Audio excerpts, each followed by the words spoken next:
Vamos a abrir nuestras Biblias, hermanos, pero antes, mientras usted busca en su Biblia en la carta de Santiago, quisiera recordarles, por si alguien no sabe, ¿verdad? Ahí está nuestra hermana Marinita, nuestra hermana Marina, se recuerdan de ella, ¿verdad?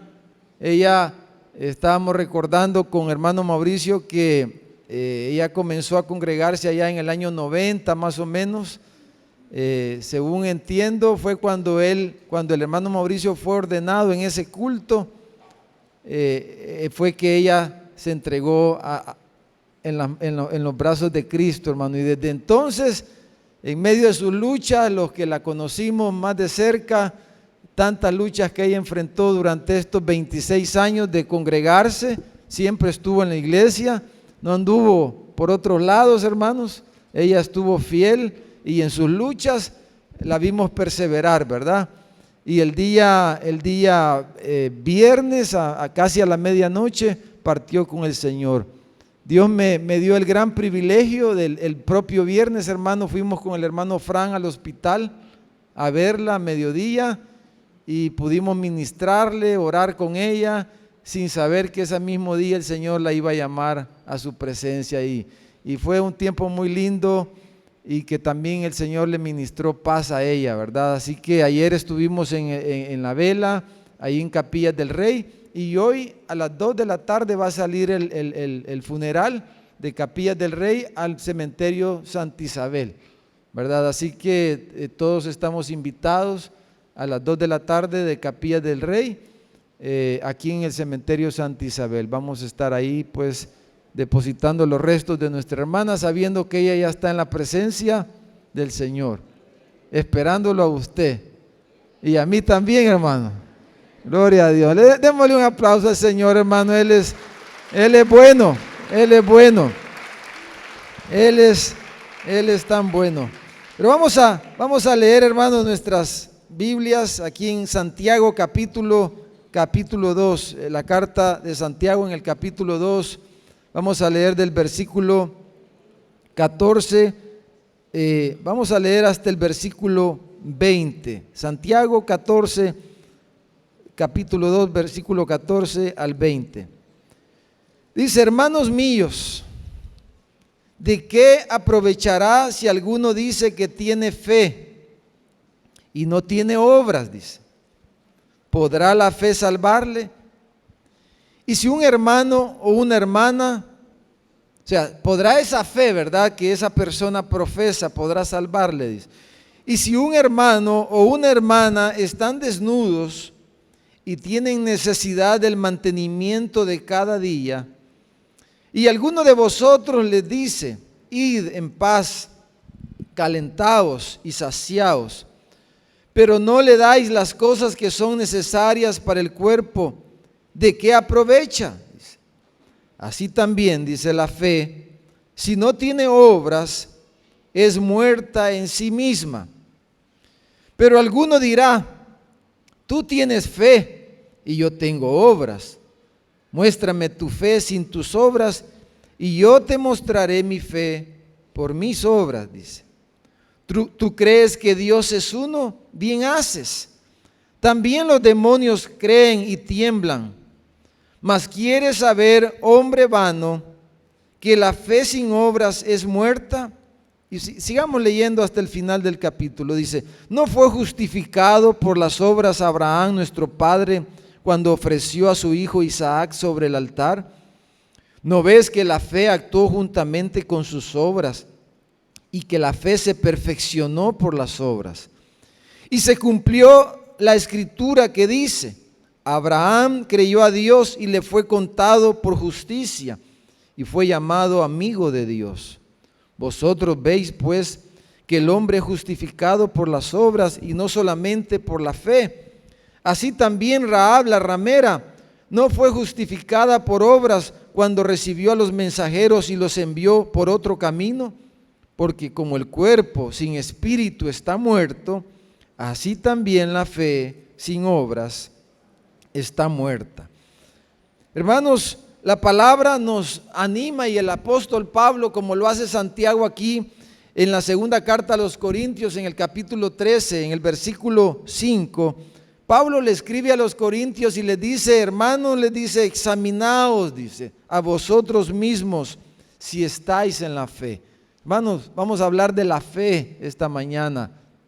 De la fe que está hablando aquí el escritor de la carta, Santiago. Él dice, de esta fe que salva, dice el versículo 14, ¿podrá esta fe salvarle? Esa es la discusión de Santiago aquí, ¿verdad? ¿Podrá esta fe salvar a la persona? Y obviamente él lo que está diciendo es una pregunta retórica, ¿verdad? ¿Puede la fe sin obra salvar a una persona?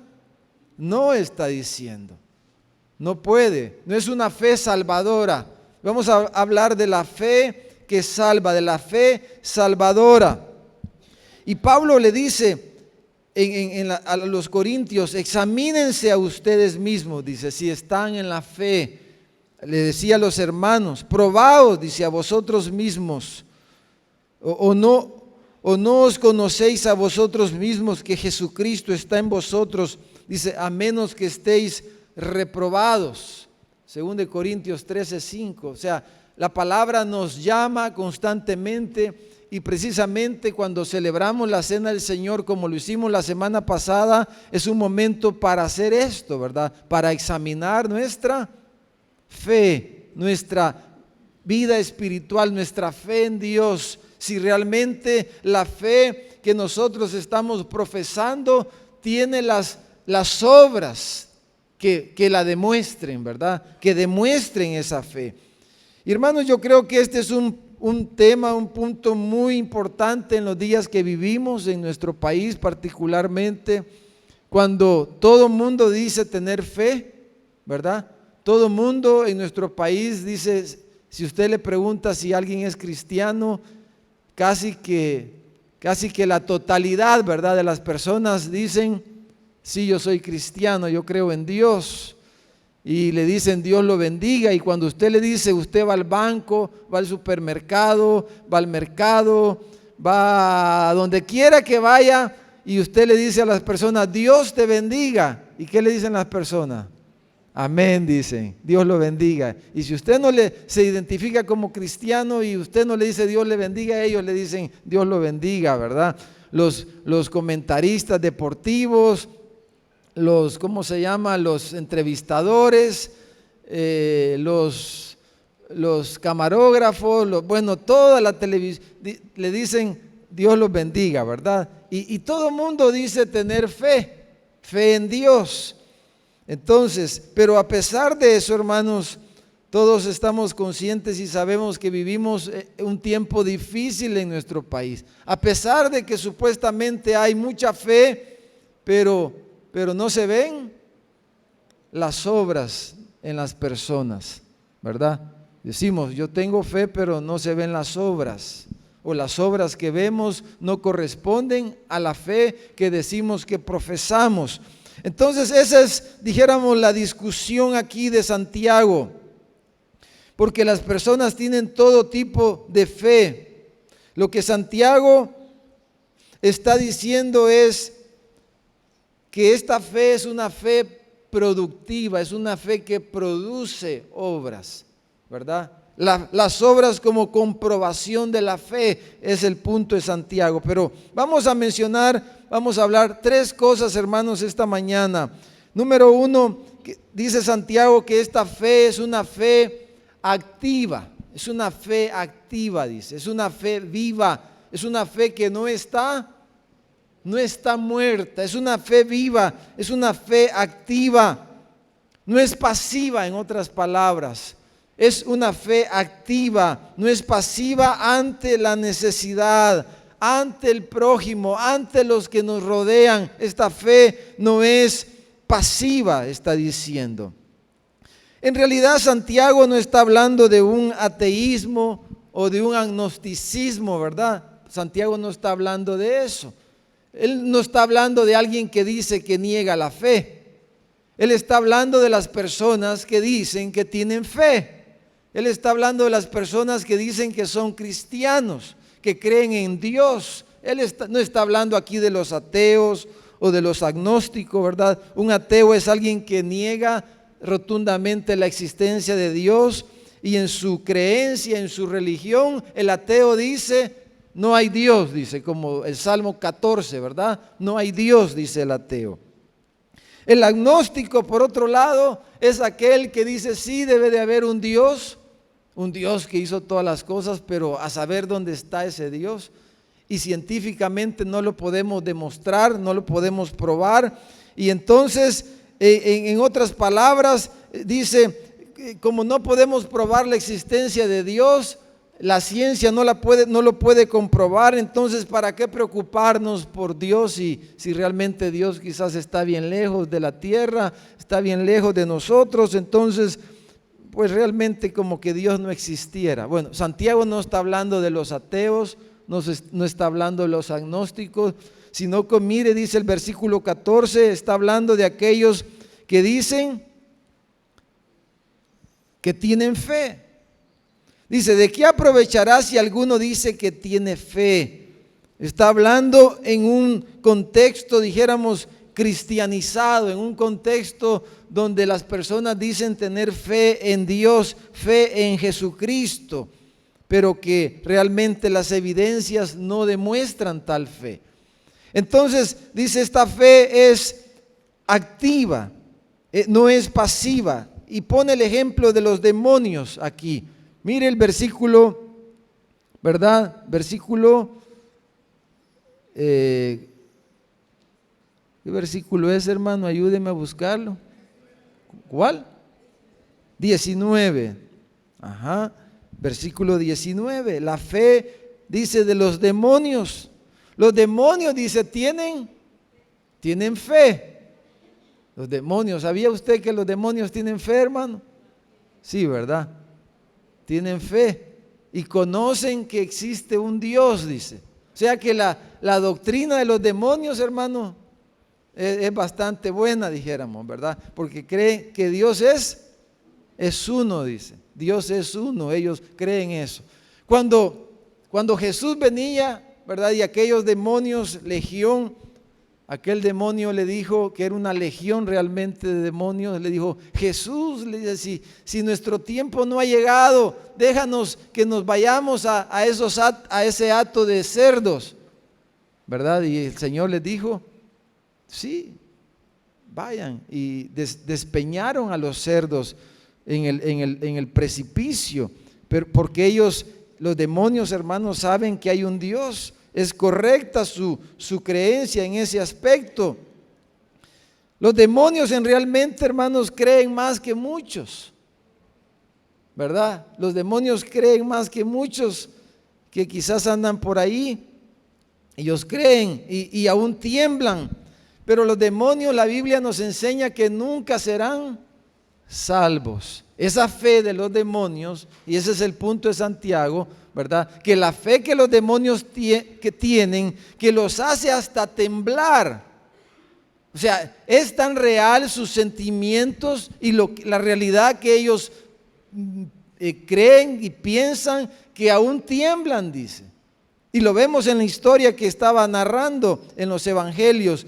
Pero esa fe, dice Santiago, esa fe no va a salvar a los demonios. Esa fe que ellos tienen, esa creencia que ellos tienen, no los va a salvar. Y así, hermanos, podrán haber muchas personas que dicen creer en Dios y su creencia no les va a salvar. Ese es el punto de Santiago aquí. Y por eso la palabra nos invita a cada uno de nosotros a examinarnos constantemente, que examinemos la fe que profesamos, la fe que tenemos. Algunas personas pueden llegar a decir que aún tiemblen, ¿verdad? Dice que yo sentí la presencia de Dios, dice alguien, y temblé y caí temblando, pero no ser salvos. O sea, no es porque alguien tiemble que vamos a decir, ese es un hijo de Dios. El mismo Satanás, dice el libro de Job, que se presentó delante de Dios. Estuvo ahí en la presencia de Dios, pero Satanás no va a estar en el cielo, a donde usted y yo vamos a ir. Amén, hermano. Satanás no va a estar en el cielo, no va a ser salvo. Satanás se presentó, estuvo ahí en la presencia de Dios. Y puede hacer que hasta una persona experimente cosas, tiemble, porque hermano, lo que Santiago está diciendo es que la fe verdadera no se comprueba por los sentimientos, por las emociones, por el emocionalismo que una persona puede tener, que lo lleve al punto de temblar y caer temblando o caer a saber cómo. Eso no es una prueba de que alguien es salvo, está diciendo Santiago, que alguien tiemble, que alguien experimente cosas y tenga sensaciones y se le ponga la piel como de gallinita, ¿verdad? Como decimos, mire, hasta se me pone la piel de gallinita, ¿verdad? Se me pone la piel así, mire cómo se me pone la piel, decimos a veces, bien erizo me pongo. Entonces, esas cosas no son comprobación de que alguien tiene la fe salvadora de la que él está hablando aquí. Amén, hermanos.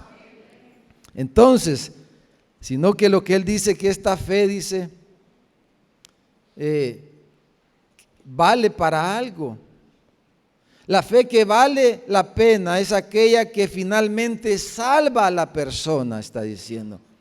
No son sensaciones, sentimientos, vuelvo y repito, que demuestran nuestra fe salvadora, sino, dice él, las obras que vienen como producto de nuestra fe. Son nuestros hechos, son nuestras obras, es como vivimos, es como actuamos, cómo ocupamos nuestro tiempo, a qué dedicamos nuestros días, a qué nos ocupamos. Eso es una demostración de nuestra fe. Nuestra fe, dice Santiago, la fe que salva es una fe productiva, una fe que cambia a la persona. Mire, dice, él toca particularmente el hecho de, dice, si tu hermano está como desnudo, dice, o sea, ocupa esta figura para referirse a tu hermano, dice que está en gran necesidad. Todos tenemos necesidades, ¿verdad, hermano? Yo tengo necesidad, usted tiene necesidad, y todos quizás nos caería bien una ofrendita, ¿verdad? Que alguien nos diera una ofrendita, nadie nos enojaríamos y nos sentiríamos contentos, ¿verdad? Que nos dieran una ofrendita hoy, porque tenemos necesidades. Pero Santiago dice, habla de alguien desnudo, o sea, alguien que está en extrema pobreza, dijéramos, en gran necesidad, está diciendo.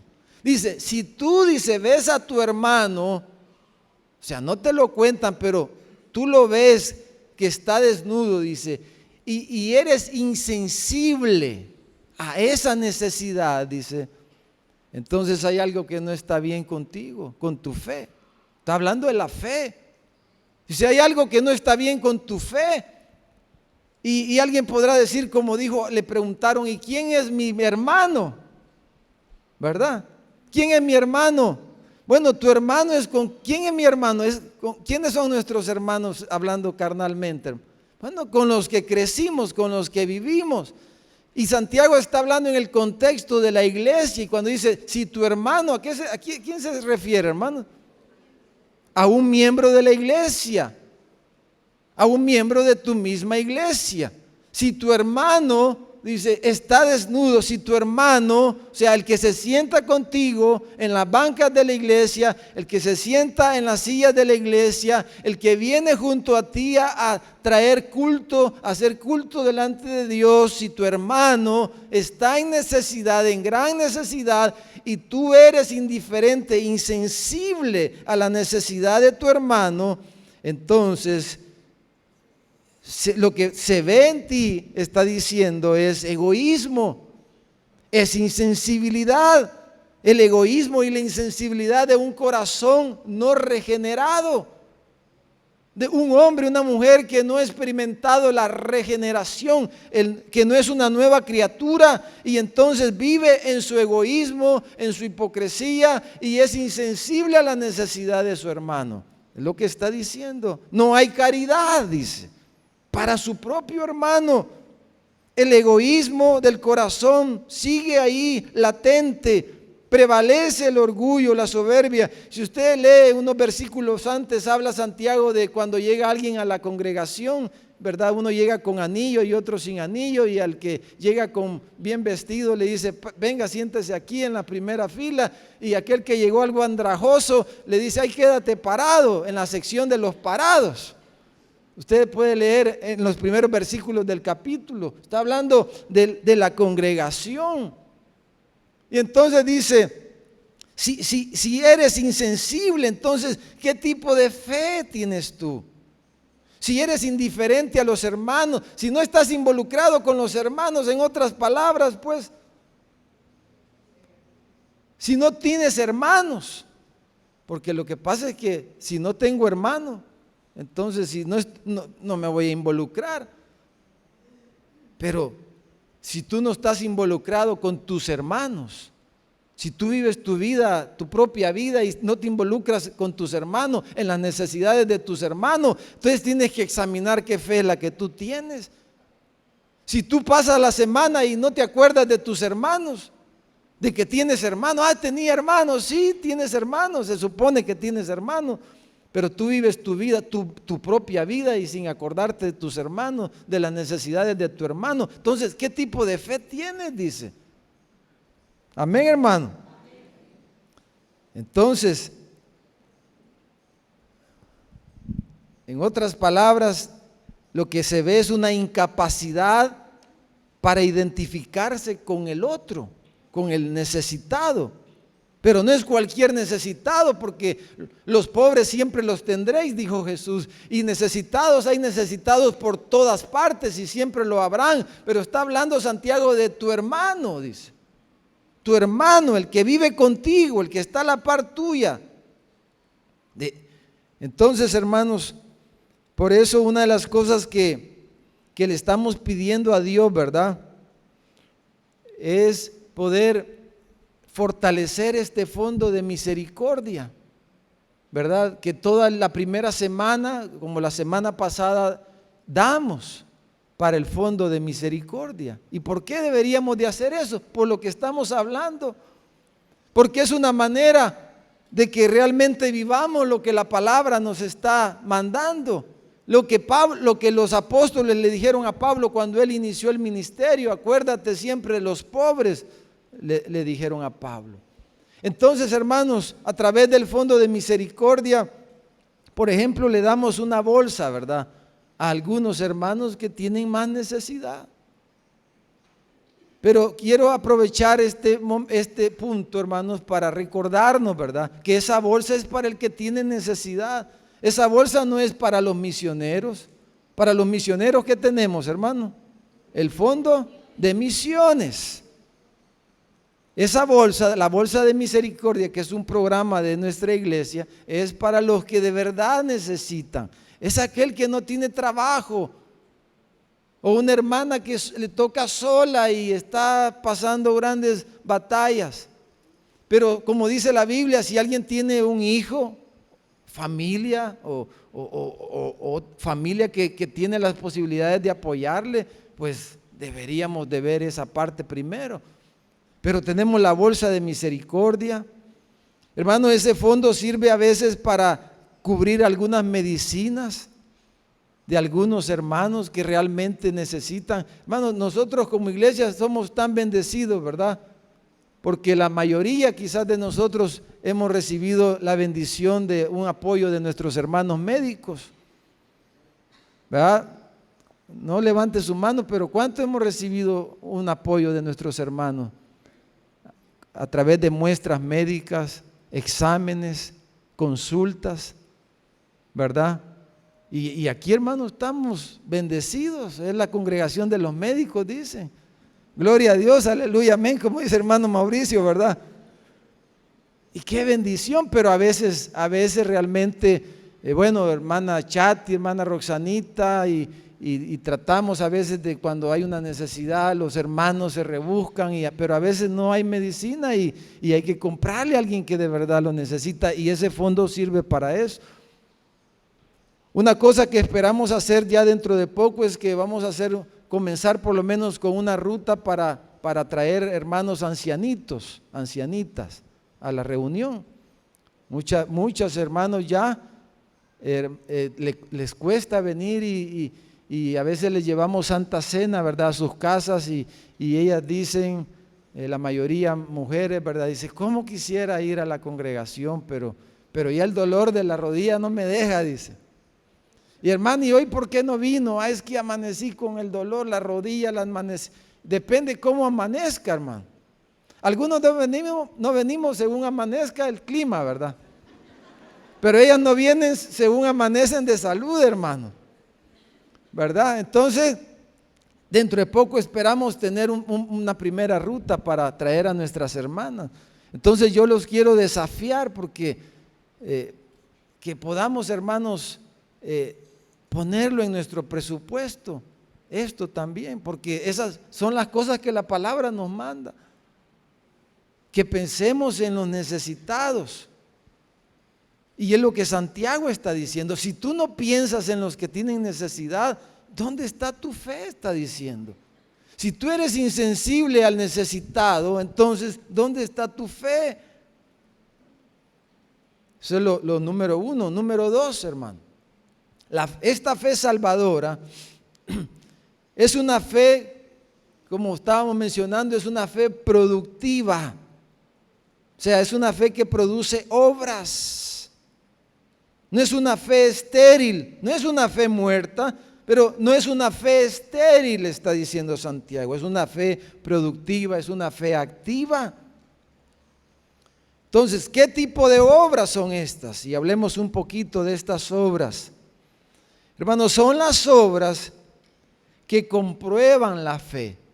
No estamos hablando, Santiago no está contradiciendo a Pablo como algunos han dicho, ¿verdad? Que Santiago contradice a Pablo y que la Biblia se contradice porque Pablo dice que sin obras vamos a ser salvos y que Santiago dice que sin obras no podemos ser salvos. No, Santiago lo que está diciendo es que Pablo dice que las obras no nos van a hacer salvos. Y Santiago lo que está diciendo es que las obras, está hablando de las obras que vienen después de la salvación. Pablo habla de las obras antes de la salvación y Santiago habla de las obras después de la salvación. Amén, hermano. Después de que somos salvos, de que tenemos fe pues en Dios, esta fe salvadora, entonces después de la fe lo que debe de haber es obras, estas obras que evidencian, que comprueban la fe que tenemos, que decimos que tenemos. En realidad, hermanos, toda fe, ¿verdad?, produce cierta conducta, porque las personas actúan según sus creencias. Según las creencias, las personas actúan. Así somos todos los seres humanos, según creemos y así actuamos. Entonces, por ejemplo, alguno se pone su chaleco con bomba, ¿verdad? Y va a un centro comercial y se explota ahí en el centro comercial. ¿Por qué hace eso? Porque su fe le lleva a ponerse un chaleco con bombas y explotar y matar a las personas, ¿verdad? Otros se visten de cierta manera. Uno se pone en gorrito, otros se ponen toallita, otro se pone mantelito, otro se pone, bueno, gabán, otro se pone, bueno, cada quien. ¿Y por qué se visten de esa forma? Porque su fe les lleva y dicen, yo debo de vestirme de esta manera para demostrar mi fe. Y se visten de esa forma. Y así pudiéramos hablar de muchas cosas. Cambian su manera de vestir, se colocan algún distintivo en su cuerpo, otros cambian sus nombres por la fe que ahora profesan, porque la fe de las personas y aún los ateos tienen fe, su fe es que Dios no existe, esa es su fe, ¿verdad? Por eso algunos han dicho que la evolución es una fe, es una creencia. Porque la evolución, la ciencia no la puede demostrar, no es comprobable, al contrario, ¿verdad?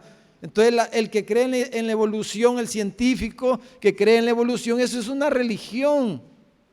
Una religión atea le llamamos, pero en realidad es una creencia, es una fe de que el hombre vino del mono, pero eso no se puede comprobar. Todavía no han encontrado el eslabón perdido que aprendimos en cuarto, quinto, sexto grado, ¿verdad? O en tercer ciclo. ¿Cuántos estudiaron el eslabón perdido, hermano?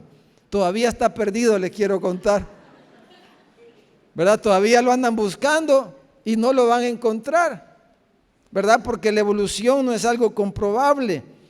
Entonces, la pregunta es, ¿qué tipo de obras, hermano? Y le voy a leer aquí rapidito un par de versículos en la carta a los Hebreos. Dice, capítulo 9, versículo 14, dice: cuánto más la sangre de Cristo, el cual mediante el Espíritu eterno, dice, se ofreció a sí mismo sin mancha a Dios, dice, limpiará vuestras conciencias de obras muertas para que sirváis al Dios vivo. Dice. Entonces, Hebreos habla de las obras muertas. ¿Cuáles son las obras muertas, hermano? Las que hicimos antes de la fe, antes de creer en Cristo. Todas esas obras antes de Cristo son obras muertas, le llama la Biblia, obras muertas, obras muertas. Entonces dice el capítulo 6 de Hebreos, versículo 1, por tanto, dice, dejando ya los rudimentos de la doctrina de Cristo, vamos adelante a la perfección, dice, no echando otra vez el fundamento del arrepentimiento, dice, de obras muertas, de la fe en Dios. Entonces, estas obras muertas, hermanos, que hacíamos antes de la fe, antes de Cristo, estas obras que son obras muertas, que le llama la Biblia obras muertas, cuando venimos a Cristo, tenemos, dice, que arrepentirnos de esas obras. Tenemos que arrepentirnos de esas obras, de las obras sin Dios, de las obras sin la fe en Cristo, de las obras que nacían de nuestra propia naturaleza, de nuestros propios sentimientos y afectos. Y el profeta Isaías dice que esas obras, lo mejor de nuestras obras, dice que eran como toallas sanitarias, dice. Eso quiere decir como trapos de inmundicia, ¿verdad? Que así son nuestras obras sin esta fe, obras muertas delante de este Dios santo que la Biblia nos presenta. Son obras muertas y necesitamos arrepentirnos. No está hablando de eso, es Santiago. Porque a veces nos confundimos, ¿verdad? Y decimos, pero mire, aquel señor, él no es ni cristiano, pero cuántas obras buenas hace. Sí, puede ser que sí, y Dios ocupa. En la teología se le llama eso gracia común, ¿verdad? Porque es la bondad de Dios a través de inconversos para bendecir a este mundo caído. Pero esas obras no tienen nada que ver con lo que Santiago está diciendo, ni con la salvación, ni con los galardones que Dios nos va a dar, porque son obras muertas delante de los ojos de Dios. No puede comparar una obra de un cristiano con la obra de cualquier otra persona, según la Biblia, pues no es comparable, son dos cosas distintas. Tenemos que arrepentirnos. Ahora, busque este versículo conmigo, Efesios capítulo 2, versículo 8 y 9. Estas son las obras de una persona salva, una persona que tiene fe en Cristo Jesús, fe salvadora. No son las obras antes de la salvación, son las obras después de la salvación, que demuestran que somos nuevas criaturas. Como dice aquí Efesios capítulo 2, versículo 8 y versículo 9. Dice, porque por gracia soy salvo, dice, por medio de la fe. No hay otra manera, porque no es por obras. Por gracia sois salvos por medio de la fe. Dice, y esto no de vosotros, no es una fe de ustedes. Todas las personas tienen alguna fe, alguna creencia. Pero de esta fe, dice Pablo aquí, es un don de Dios, o sea, un regalo, es una dádiva de Dios. Esta fe, la fe que salva, es algo que Dios le da, le imparte a la persona en el nuevo nacimiento. Es una acción soberana de Dios. Se le llama, para los que estudian teología, monergismo en la teología. Es la acción individual de Dios, soberana de Dios, independientemente de la persona que es. Por eso no importa cómo es la persona. Por ahí decimos, este ya está cerquita del cielo, decimos. El que creemos que está cerquita del cielo está igual de perdido que la prostituta que está allá, que el ladrón, que el asesino que está allá en la cárcel. Están igualmente perdidos delante de Dios. Están perdidos, totalmente perdidos. Pero la fe es un don de Dios, dice. Entonces dice el versículo 9. Dice, no por obras. O sea, no le da a Dios esta fe a alguien porque se la merece, porque tiene algo que, alguna obra, algo que tiene, que hizo, que, por eso Dios le dio la fe. No, no es por eso, dice. Para que nadie se gloríe, nadie puede gloriarse delante de Dios. Ahora, este es el versículo que quiero que veamos, versículo 10. Dice, porque somos hechura suya, en la salvación Él nos recrea, nos hace nacer de nuevo. Dice, suya, somos hechura suya, creados en Cristo Jesús para buenas obras, las cuales Dios preparó de antemano para que anduviésemos en ellas. Lo que está diciendo aquí Pablo es que cuando Dios nos hace nacer de nuevo y nos imparte esta fe salvadora, entonces Él nos crea de nuevo, ¿a qué imagen? A la imagen de Cristo. Entonces, cuando alguien nace de nuevo, recibe la salvación, es creado, es recreado, nace de nuevo, es una nueva criatura en Cristo, es creado a la imagen de Dios. Entonces, esa persona, ¿qué obra va a comenzar a hacer? O se espera que comience a hacer a partir de ese momento. ¿Las obras de quién? Las obras de Dios, dice. Para eso nos salva. Entonces, por eso dijimos primeramente, si alguien dice que tiene fe, pero es pasivo, no hace nada, entonces, ¿qué diríamos, hermano? No, hombre, preocupate vos. Usted háblele a su amigo.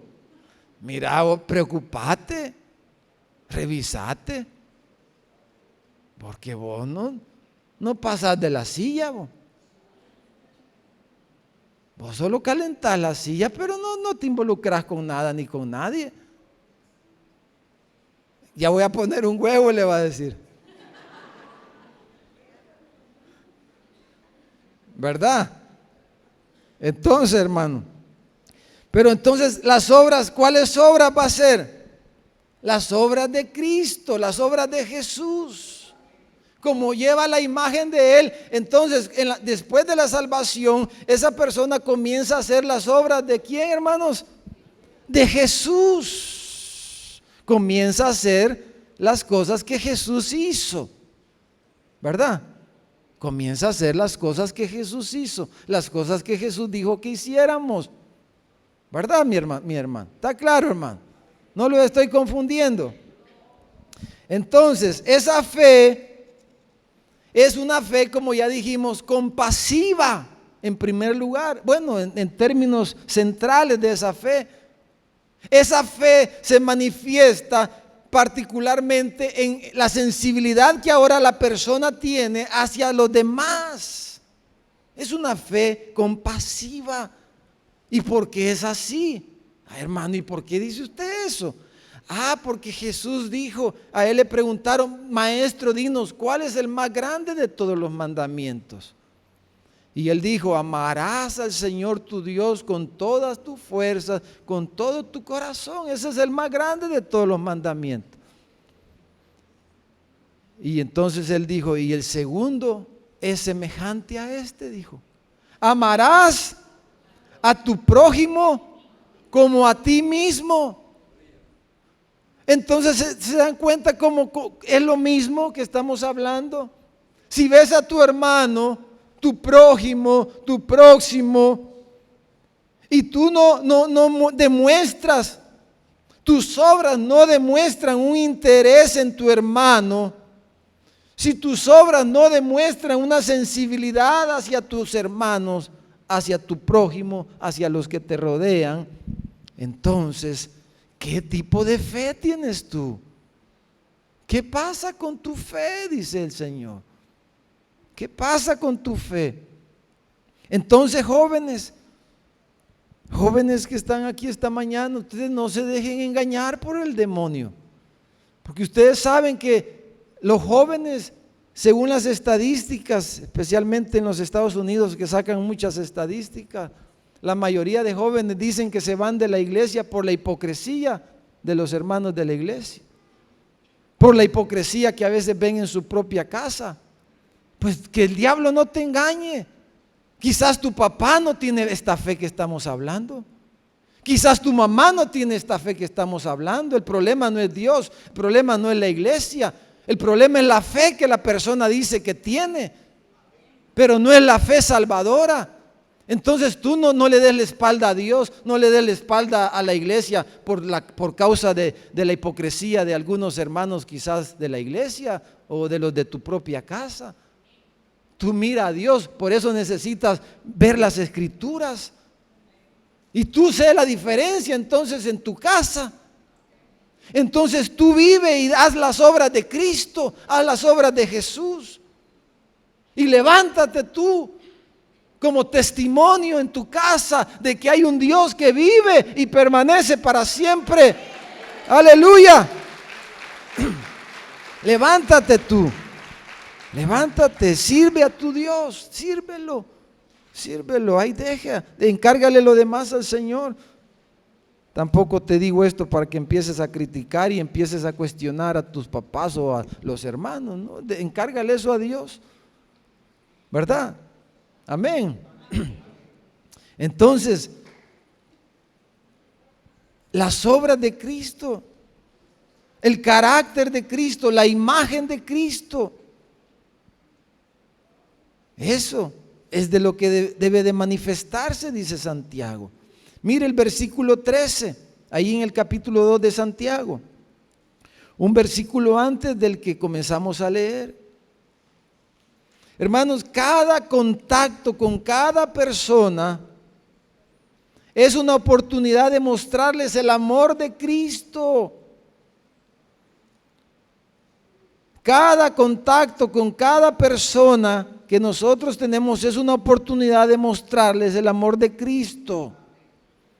Ay, hermano, es que hoy amanecí mal, usted viera, me duelen los callos, me duele, hasta el pelo me duele hoy, hermano. Pues no salga de su casa, hombre.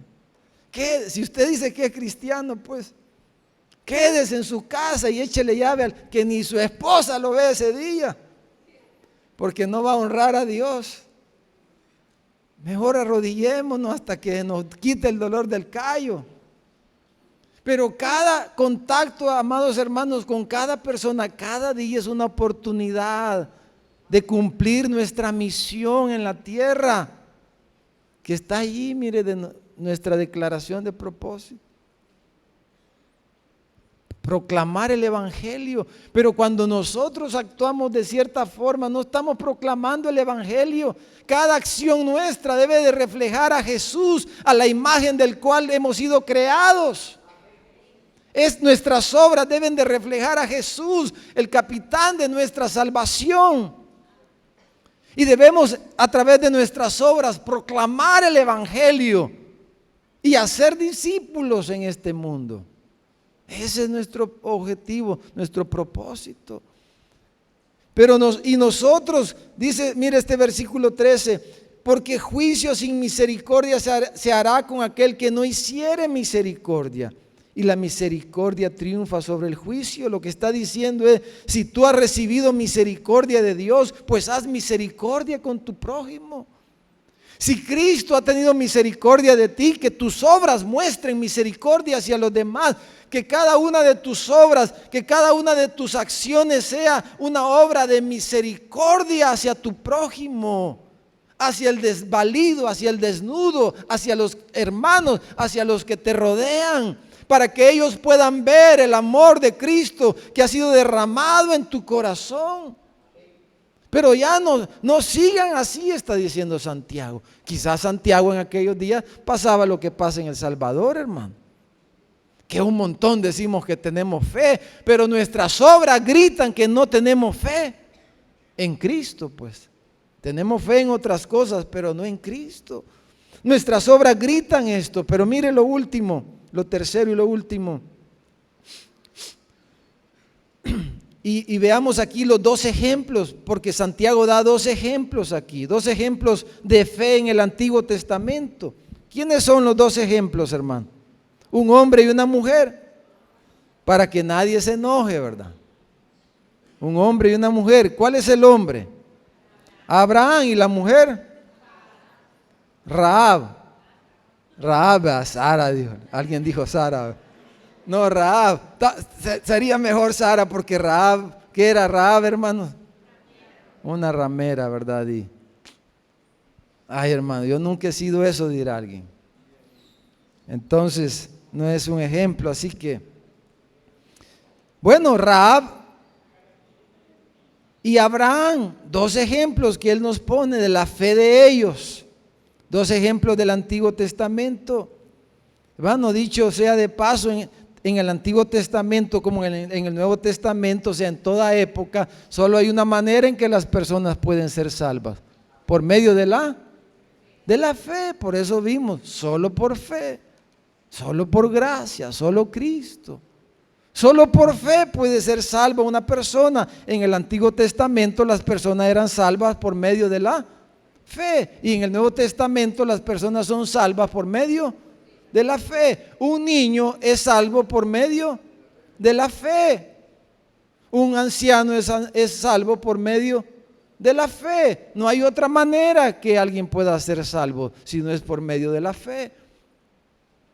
Ahora dirá alguien, quizás ya alguien que tiene la mente así como muy ágil: ah, hermano, ¿y los niños cómo van a tener fe? Si ellos pues sí, todavía no han desarrollado así un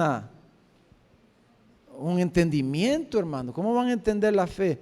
Y mire, y aquel que es retrasadito, ¿cómo va? Ese no va a entender, hermano, sí. Bueno, Juan el Bautista fue salvo desde el vientre de la madre, ¿verdad? Porque no se trata, es que esta fe no se trata del intelecto humano. La fe es un don de Dios, y Dios se lo puede dar a un retrasadito, a un enfermito, como yo le he mencionado al hermano allá en la Magdalena, que es cuadrapléjico, pero ese se le nota que si ese hasta lo va a ver a uno, ¿verdad? Cuando lo abraza, ese se le nota que ese como ama a los hermanos, y siempre se congrega, siempre está con los hermanos, siempre quiere estar con los hermanos, ¿verdad? Entonces no depende del intelecto de la persona, o sea, la fe es un don de Dios.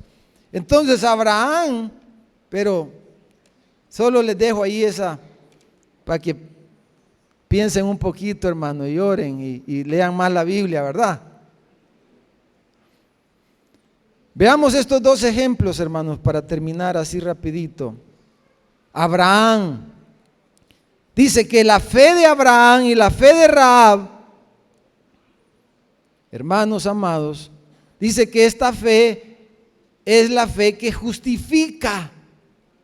Es una fe que justifica, o sea, que nos presenta limpios delante de Dios. O sea, fe que salva. Solo la fe que justifica es la fe que salva. Un comentarista dice: la fe, dice, es la sustancia generadora de obras de justicia. En otras palabras, la fe es el generador de obras, dijéramos, hablando de Abraham, de obediencia a Dios, de obediencia a la palabra de Dios. Porque eso es lo más resaltante del ejemplo de Abraham, de la fe de Abraham, que la fe de Abraham lo llevó a ¿qué? A ser alguien obediente a Dios. Si alguien es desobediente a Dios, es desobediente a la palabra de Dios, esa fe no es la fe de la que estamos hablando, está diciendo Santiago. Si alguien dice que tiene fe, pero su vida es una contradicción de los mandamientos de Dios, entonces esa persona no tiene esta fe. Amén, hermanos. No puede ser esta fe. Pero Abraham, que tenía esta fe, dice, Abraham obedeció. Abraham confió en las promesas de Dios, en las escrituras para nosotros. Abraham creyó a Dios y le fue contado por justicia.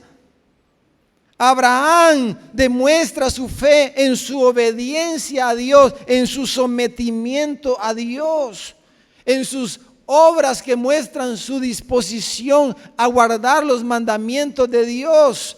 Por eso Jesús le dijo a sus discípulos: si me amáis, guardad mis mandamientos. Pero si yo digo que amo a Dios, pero desobedezco su palabra una y otra y otra y otra vez, y mi vida entera es una manifestación de desobediencia a la palabra de Dios, entonces esa fe no es esta fe salvadora, sino no es esta fe que justifica. Ahora, veamos el ejemplo de Rahab. Y aquí se ve una característica tan hermosa, hermanos, que ya la hemos venido mencionando esta mañana. Hermanos, esta fe, quizás lo más característico en el ejemplo de Rahab, es que esta fe, hermanos, produce identidad con el pueblo de Dios. Voy a repetirlo: esta fe produce identidad con el pueblo de Dios. Rahab era una ramera. Rahab era una gentil. Rahab era una mujer perdida, dijéramos, ahí de la ciudad de Jericó. Una vida sin Dios completamente. Su vida demostraba totalmente que era una vida impía, una vida sin Dios, esta Rahab, claramente. Pero dice que ella recibió a los espías en paz, a los espías israelitas, y los escondió del rey, de los soldados. Y ella le dijo a los espías: he escuchado, les dijo, acerca del Dios de Israel. Y como ella creyó en el Dios de Israel, entonces su fe le llevó a hacer un acto, dijéramos, de desafío a las autoridades de su propio país. Y arriesgó su propia vida al esconder a los espías, porque si la hubieran descubierto, la hubieran ejecutado ahí mismo, más que era una mujer de mala vida, dijéramos. Pero ella arriesgó su vida.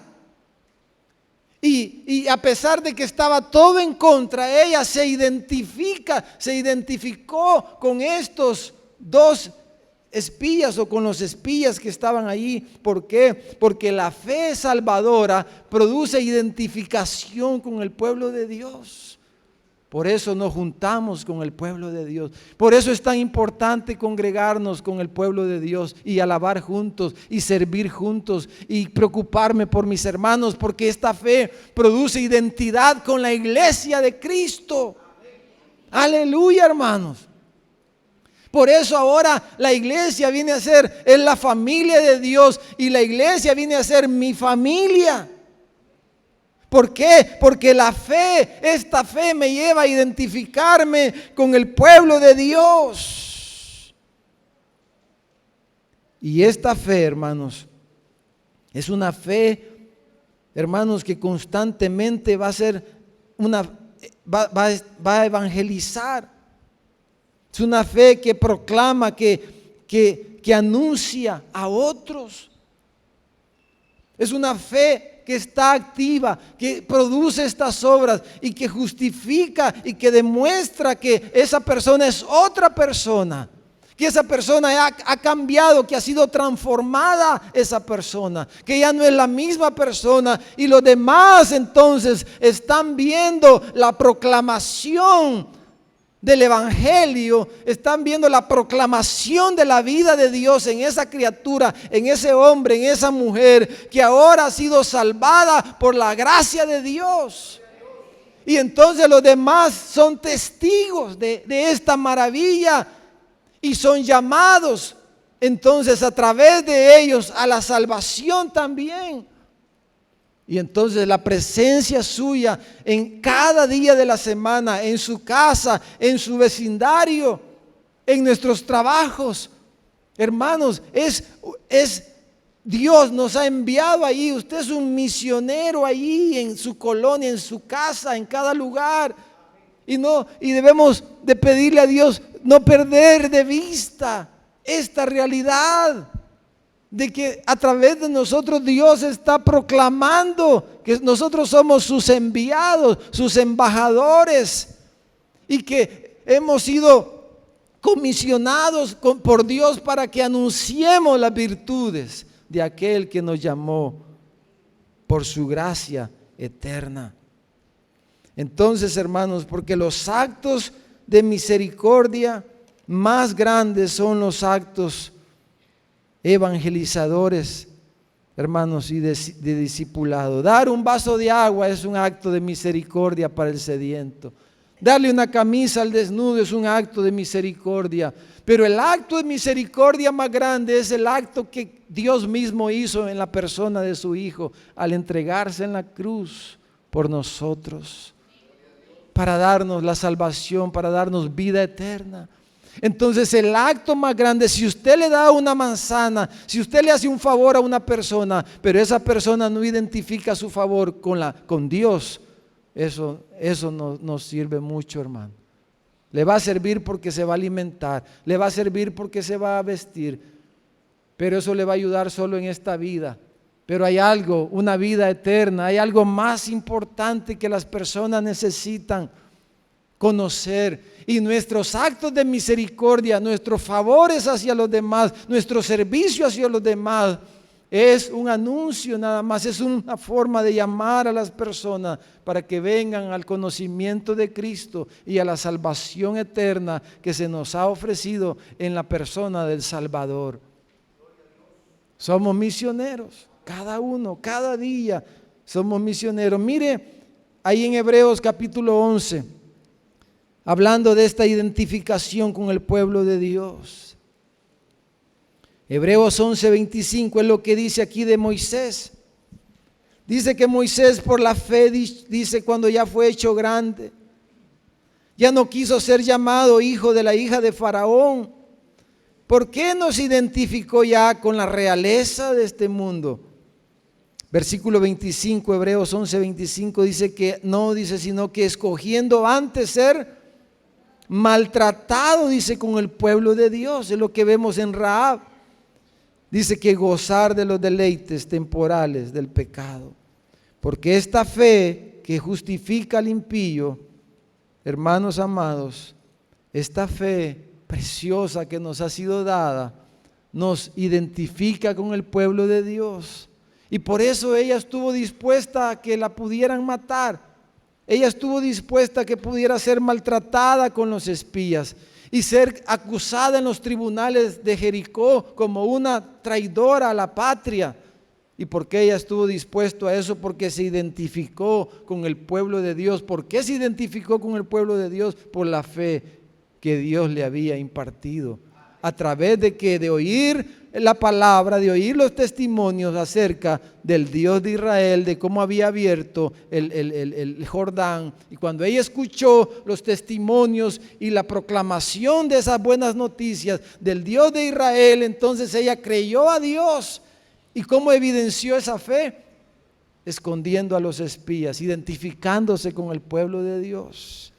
Entonces, concluyendo, hermanos, esta mañana, si nosotros tenemos esta fe, hermanos, que por la gracia de Dios también cada día podamos mostrarla a los demás y ser, hermanos, un luminar, ¿verdad? Como dice la Escritura, un luminar en medio de este mundo caótico, este mundo que se desangra, de este mundo que no tiene esperanza.